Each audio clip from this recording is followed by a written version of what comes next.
গুলশান থেকে একজন অতিথি, তিনি আমাদেরকে হুমকি দেন।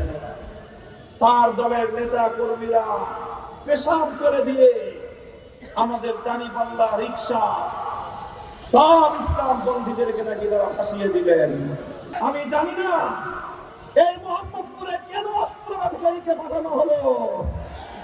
আমাদের মোহাম্মদপুরকে আবার তোমরা মাস্তানি এবং গুন্ডামির আখড়ায় পরিণত করতে যদি চাও, আমরা যে কোনো মূল্যে তোমাদের সেই ষড়যন্ত্র, সন্ত্রাস, গুন্ডামির এই ষড়যন্ত্র আমরা রুখে দেবো ইনশাআল্লাহ।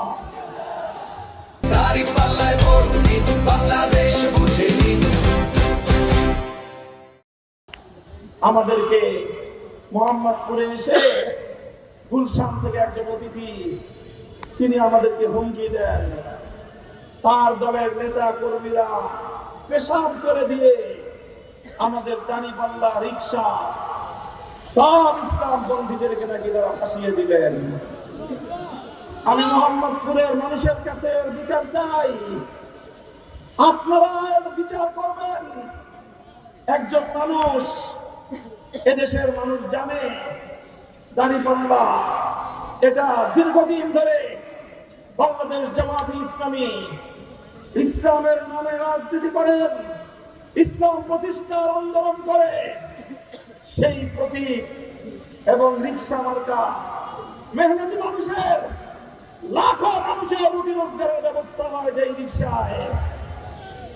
আল্লামা শাইখুল হাদিস রহমতুল্লাহ আলাইহির প্রতীক, যেই শাইখুল হাদিসকে দেখলে বেগম খালেদা জিয়া কোনদিন তার আসনে বসে থাকতেন না, শ্রদ্ধা করে দাঁড়িয়ে যেতেন।